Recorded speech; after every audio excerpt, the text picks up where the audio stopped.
आज हम आपके सामने एक ऐसी घटना लेकर आए हैं जो कि मतलब आपको भी सोचने पर मजबूर कर देगी कि आज एक छोटी सी जमीन के टुकड़े के लिए मतलब कि एक भाई अपने भाई के पीछे इस प्रकार से हाथ धोकर पीछे पड़ जाता है कि वह कुछ भी कर गुजरने मर मतलब कि अपने आप को नहीं रोक पाता और फिर वह अपने सगे भाई के साथ एक ऐसा काम कर देता है जिसके बारे में शायद कोई कल्पना भी नहीं कर सकता।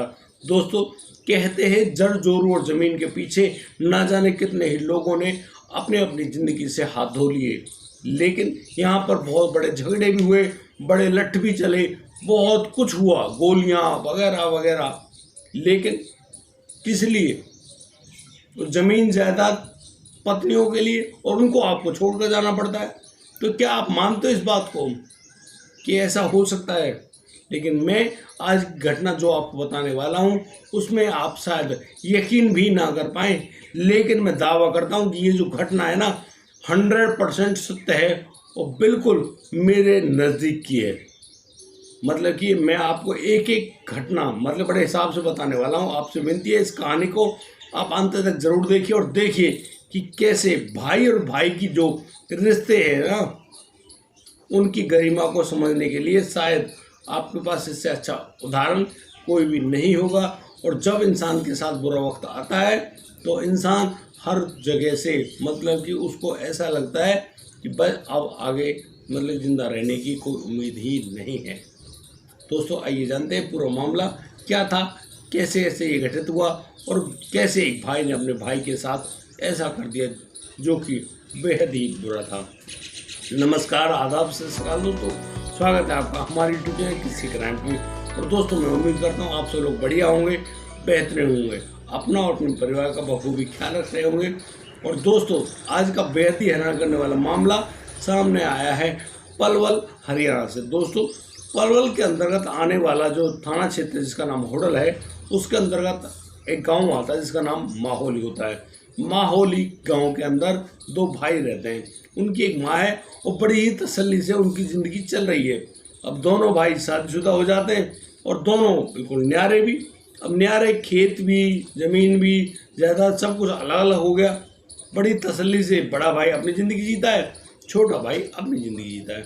बड़े भाई जिनका नाम भविष्य होता है और छोटा भाई जिनका नाम जयदीप होता है। बड़े ही प्यार से उनकी ज़िंदगी तो चल रही है, लेकिन यहाँ पर प्यार शब्द के ना मेरी गलती हो गई। यहाँ प्यार से नहीं, मतलब ये दोनों एक दूसरे से ना बोलते हैं ना बातचीत करते हैं, कोई है ही नहीं भाई। तू उसके लिए पड़ोसी बराबर और तू उसके लिए पड़ोसी बराबर, मतलब दोनों एक दूसरे के बिल्कुल भाई नहीं है, पड़ोसी।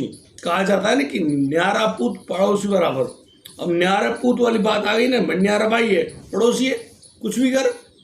लेकिन यहाँ पर एक ऐसी घटना घटित होती है जिसके बारे में जो जयदीप है, जयदीप अपने भाई की तरफ बिल्कुल गिद्ध वाली नज़र लगा कर रखता है। दरअसल जो भविष्य है, भविष्य की जो पत्नी है, पत्नी के शरीर में कुछ ऐसी बीमारी है जिसकी वजह से वो अभी तक माँ नहीं बन पाई है।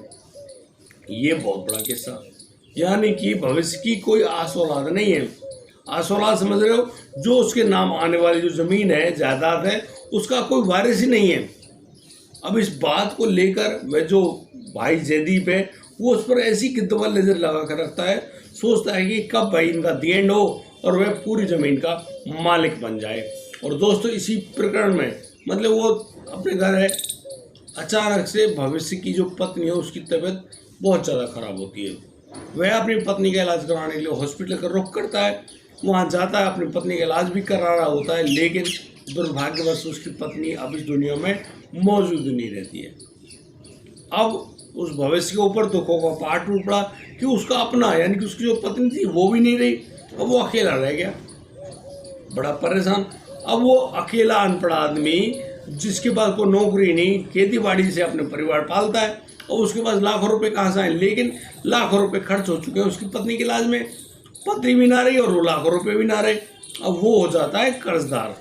और दोस्तों, इसी कर्ज के चलते एक दिन उस भविष्य की उसके गांव के बाहर जो मंदिर है, मंदिर के पास जो खेत है, उसमें से डेड बॉडी बरामद होती है। अब जैसे ये पूरी कहानी सामने आई, पुलिस समझ गई भैया, पुलिस को इत्तला दी गई, पुलिस वहाँ आती है, उसकी बॉडी को बरामद करती है। वहाँ पर वो नोट बरामद होता है और उसमें साफ साफ शब्दों में लिखा हुआ था कि मैं एक इस नाम का आदमी, और यहाँ पर मेरी काफ़ी ज़्यादा लेन देन भी है। एक आदमी और है मेरे गांव का राजेंद्र, जिसने मुझे लाखों रुपए दे रखे थे, वो मुझ पर लगातार तगादा करता है, मुझसे अनाप शनाप बोलता है, बहुत ज़ोर से प्रताड़ित करता है। और बस उसी आदमी ने मुझे ऐसा काम करने की मजबूर कर दिया। और दोस्तों यहाँ पर पुलिस को बरामद होती है एक पिस्टल भी, और यहाँ पर जो शूट किया गया था वो भविष्य के सर में किया गया था। अब पुलिस उसकी बॉडी को मतलब पोस्टमार्टम वगैरह के लिए लेकर जाती है, लेकिन गांव में ही आसपास के इलाकों में पता कर रही होती है भैया ये कहानी कहाँ से आई। अब जब उसके परिवार के सदस्य यानी कि जयदीप अपने भाई के लिए बताता है कि हाँ भैया उसका माजा है, भाई है, लेकिन गांव के राजेंद्र से इसका लेन देन है, और भाई बिल्कुल कर दिया होगा, ज़्यादा बड़ी बात नहीं। अब दोस्तों जैसे वो नाम सामने आया नोट में, अब तो पुलिस मतलब कि उस गांव के रहने वाले राजेंद्र को गिरफ्तार कर लेती है। उससे जब पूछताछ की जाती है तो यहाँ पर राजेंद्र साफ मना करता है कि नहीं जनाब, वो था ही नहीं, गाँव ही नहीं था, उसने ऐसा कुछ किया ही नहीं। लेकिन अब पुलिस जब कहती है भाई ये कागज में जो नाम लिखा है ना, ये अंतिम सबूत है, उस आदमी को हम कहाँ से लाएं भाई, अब आप बताओ। अब राजेंद्र कुछ नहीं कहता। अब राजेंद्र जो कि पुलिस की कस्टडी में था, बस वो क्या करता, लेकिन कहते हैं ना कि भगवान की जब किसी पर सीधी निगाह हो ना, तो उसकी बुद्धि बहुत अच्छे से काम करती है। और ये बुद्धि नहीं सद्बुद्धि होती है। ये सद्बुद्धि अचानक से काम करती है कि वहाँ पर वो पुलिस से कहता है कि जनाब ये जो नोट आप कह रहे हैं लिखा है, ये नोट आप मुझे दिखा सकते हैं। अब यहाँ पर पुलिस भी कहती है हाँ बिल्कुल दिखा देंगे। और जैसे वो नोट दिखाया जाता है उस राजेंद्र को, राजेंद्र कहता है कि जनाब ये जो नोट लिखा गया है ना, ये भविष्य द्वारा नहीं लिखा गया है। दरअसल भविष्य तो अनपढ़ आदमी है, अंगूठा टेक, उसके बस की नहीं है लिखना। और अगर वो लिखता भी होगा, कोई बाई चांस सीख भी गया हो थोड़ा बहुत, तो उसे भविष्य का बह नहीं लिखा जाएगा। इतना अनपढ़ है, सीधा साधा आदमी, गांव से किसी मतलब कोई मतलब ही नहीं है उसका झगड़े का, आप उसको बेवजह मतलब गिरफ्तार किए हुए, ऐसा कुछ भी नहीं है। और बताओ मेरा 1 रुपये का लेन देन नहीं, कौन भविष्य में उसको इस मामले में बिल्कुल नहीं जानता, गांव का रहने वाला, और मैं उसको बचपन से जानता हूँ। अरे भैया हमने 10वीं पास कर ली, लेकिन हमने आज तक उसको स्कूल नहीं देखा। अब एक गांव का आदमी जो कि किसी आदमी को जाने ना जाने कि उसने कौन सी डिग्री ले रखी है, अब डिग्री तो उसके घर में रखी होंगी भाई, डिग्री के बारे में किसी को मालूम नहीं होगा, लेकिन वो गांव के स्कूल में कितने तक पढ़ा है कि नहीं पढ़ा है, ये सब कुछ वो जरूर जानता होगा, क्योंकि भाई हम उम्र के लगभग आदमियों को सब वो जानते हैं। दोस्तों जब पुलिस को ये सब दलीलें पता चलती है उस राजेंद्र की तरफ से, तो यहाँ पर पुलिस की भी निगाहें त्योरी चढ़ जाती हैं। पुलिस सोच रही होती है यार मतलब एक आदमी इतने कॉन्फिडेंस से कैसे कहता है। पुलिस जो की जांच कर रही होती है वो उस गांव में जाती है और पता करती है कि क्या भविष्य पढ़ा लिखा था। तो पुलिस को मालूम चलता है कि नहीं, भविष्य एक भी क्लास पढ़ा लिखा नहीं था, वो तो बहुत सीधा आदमी और बस अपनी जमींदारी किया करता। अब पुलिस को मालूम चल गया कि भाई यहाँ पर नोट बरामद हुआ है, एक अनपढ़ आदमी नोट कैसे मतलब कि, और सोचो लिखेगा कैसे, ये तो अलग कहानी है, लिखवाएगा कैसे, और जो कि अपनी शरीर का सीताराम करने वाला हो वो कैसे लिखवा देगा। बस अब पुलिस के पास एक नया क्लू बन जाता है, पुलिस उसी जांच को अलग तरीके से निकालने लगती है। अब भाई पुलिस ने वहाँ जो मंदिर की जो सीसीटीवी कैमरे की फुटेज है उसको जब निकलवाया तो मालूम चला कि उन खेतों के आसपास एक गाड़ी जाती हुई नजर आती है। जैसे उस गाड़ी के नंबर वगैरह ट्रेस किए जाते हैं तो मालूम चलता है कि ये जो गाड़ी है उसी गांव के एक जो आदमी है जिसका नाम राहुल है उसकी गाड़ी है। अब भाई साहब पुलिस की जो दिमाग तो जागी है, पुलिस ने तुरंत जाकर उस राहुल को पकड़ा। राहुल को पकड़ के जब पुलिस थाने लाई उसकी ढंग से खबर ली गई तो राहुल ने पट पट बोल दिया कि हाँ उसको 5 लाख रुपए की सुपारी दी थी। किसने? जयदीप ने। किसका? भविष्य का छोटा भाई, सगा भाई, माँ जाया भाई जयदीप ने 5 लाख रुपए की सुपारी दी थी। और उसके साथ इस पूरी प्रक्रिया में जयदीप का साला भी सम्मिलित था। अब जयदीप का साला कौन? अनिल कुमार, जो कि गोड़ोते गांव का रहने वाला है। कहानी बिल्कुल क्लियर समझ में आ गई? नहीं आई? मैं बताता हूँ आपको। दरअसल जब से उस भविष्य की पत्नी की मौत हुई थी तब से वह जो जयदीप है वह अपने भाई की जमीन जायदाद पर गिद्ध वाली नज़र बनाकर बैठा था और सोच रहा था कि भाई कब जाकर इस आदमी से पीछा छूटे तो सभी जमीन जायदाद उसकी अपनी हो जाएगी। और इसी सिलसिले में वह जब देखता है कि उसका जो भाई है, भाई मतलब अपने ऊपर हुए कर्जे की वजह से अपने खेत का एक छोटा सा हिस्सा बेच देना चाहता है। अब ये पूरी खबर पूरे गांव में उड़ गई। अब पूरे गांव में जैसे ये खबर आगे बढ़ी, सभी को मालूम चल गया, भैया सब अपने अपने ऑफर देने लगे, भैया मैं 5 लाख दूंगा, 6 लाख दूंगा, 8 लाख दूंगा। इसी प्रकार से ये बात जब होने लगी तो ये बात उड़ती उड़ती उस जयदीप के पास पहुंची। अब जयदीप जो कि अपने भाई से बोलता तक नहीं था, वह सीधा पहुंचा था अपने भाई के घर पे और भविष्य से कहने लगता है कि भैया एक काम करो, तुम हमारे घर पर रह लो, खाओ पियो मज़े करो, कोई दिक्कत नहीं, हम ज़मीन को मत बेचो, आप जमींदारी हम कर लेंगे भाई, और जो पैसों की ज़रूरत है पैसे हम दे रहे हैं, तुम बिल्कुल बेफिक्र रहो, ज़मीन को नहीं बेचना क्योंकि भाई हमारे दादा की जगह है, अब जगह मत बेचना।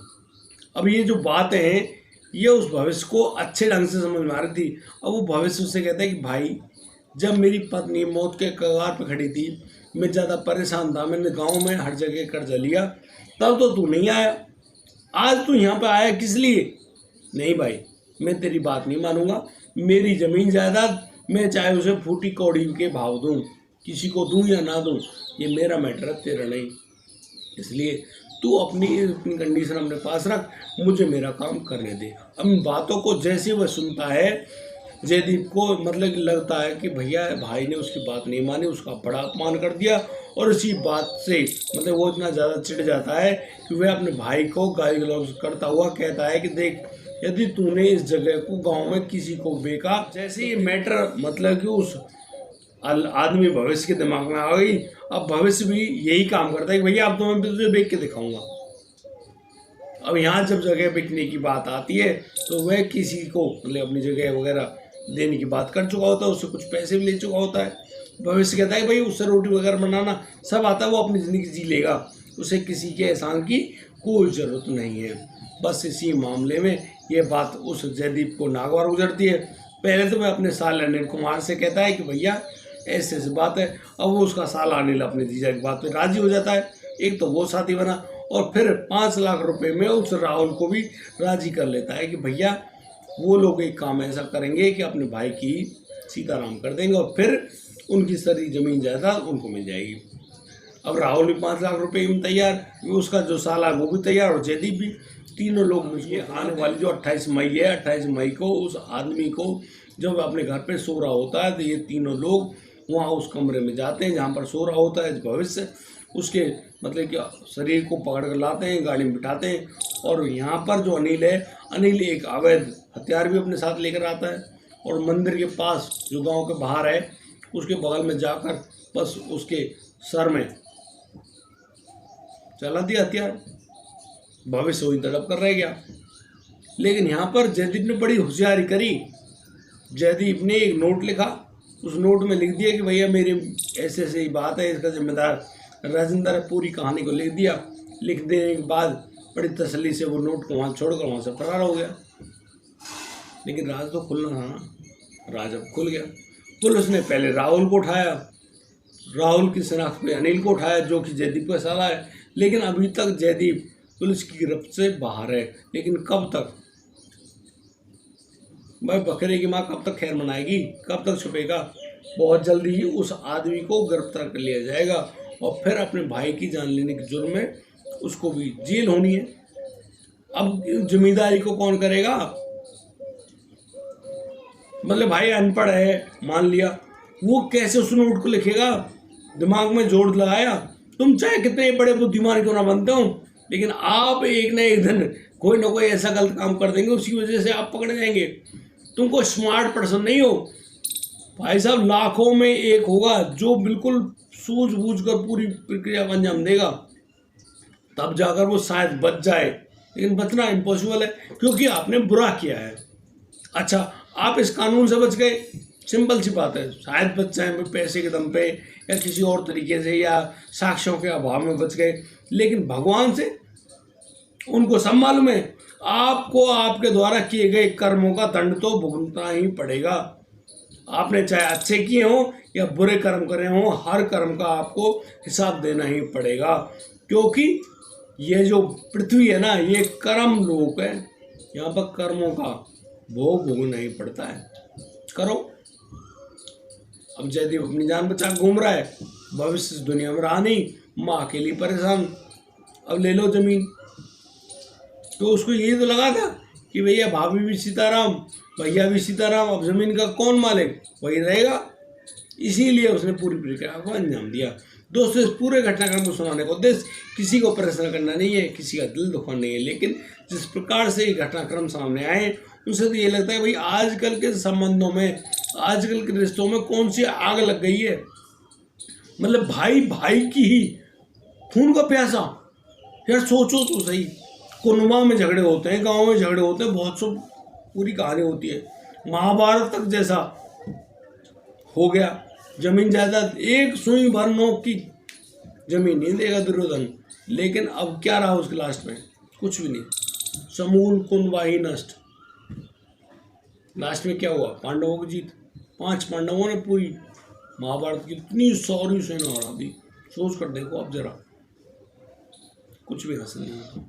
होता वही है जो राम रच रखा। राम ने जो रच रखा है वही होना है। आप अपनी बुद्धि को चाहे जितनी मर्जी को लगा लो, आप कुछ भी प्राप्त नहीं होगा।